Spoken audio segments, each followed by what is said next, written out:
who brought the conference here to my district. It's just great to have you here, Vice President Babineau, Martinez. Thank you for being here.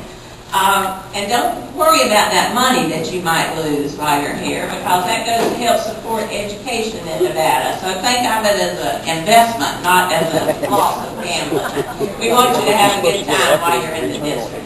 This is an unusual district to represent. It starts at the airport, goes all the way down the strip to downtown. So you are right in the heart of it. But it is a good, strong union district, so we're very proud of that. So this is a good place for you to have your time. In this district, you can ride the world's largest Ferris wheel. If you fall in love while you're here, you can get married at a drive-through wedding chapel with a mechanical arm that throws rice on your windshield. We have flying elvi. I just spoke just the other day to a marijuana conference of 5,000 people, so you just never know what's going to go on in this district. We say that's happening in Nevada is likely happening here, and this conference is no exception to that. We are delighted to have you here, and I'm glad I was able to stop by because I'm proud of my strong labor record, and so it's something that I stand up to and fight for and never shy away from. So thank you for your long time support and for being in the district. I am going back to Congress. We're back in session. We never know quite what to expect or who's going to be in charge. There's a little small honeymoon, I think, for Paul Ryan, but I'm not too confident that's going to last too long. I think the kind of extremists are empowered now. They got rid of Boehner. They got rid of McCarthy. Now they're going to give Ryan a few days, but we'll see what happens. But what we can never forget is regardless of who's in charge, there is a real war going on against working families and against organized labor. So we can't be fooled by that or let down our guard. Just a week before I came home, we did the transportation bill, and they tried to put in there an anti-Davis-Bacon provision because they are against concerns about prevailing wage. We were able to get that out, but once again, it's a fight that we have to make. And don't forget for a minute that it was Paul Ryan's budget that wanted to privatize Social Security and voucherize Medicare, two of the most successful programs that we have ever seen in this government.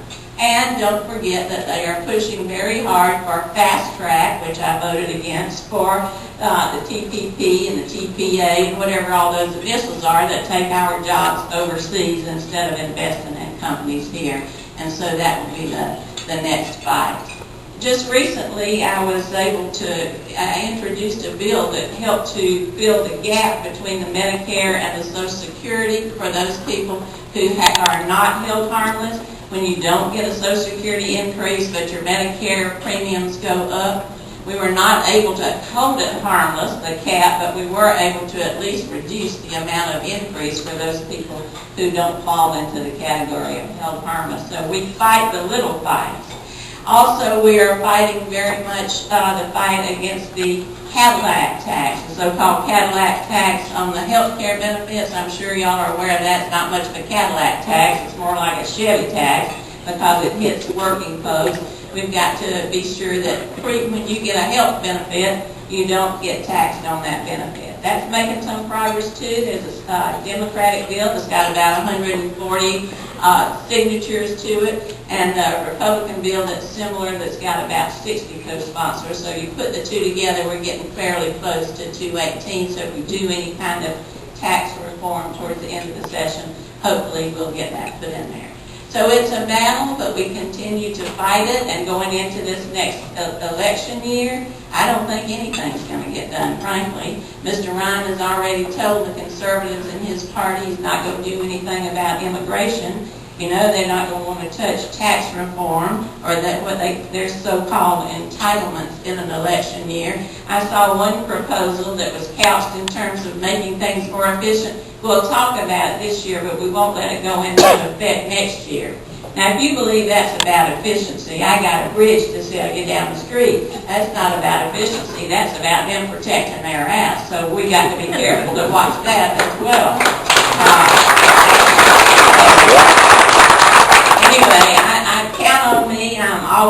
whenever you come and see me in Washington or come back and see me here in Las Vegas. We are always glad to have you. One of the things I did this week was for Veterans Day. Any veterans here in the room? Thank you, sirs, and madams, for your service very much.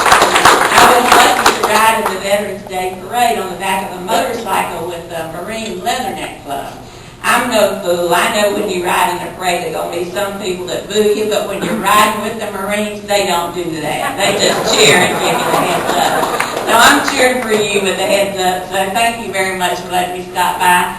Consider my office your office, because my mother taught me when I was little, you go home with the one who took you to the dance. Labor took me to the dance, and I'm going home with you. So thank you very much.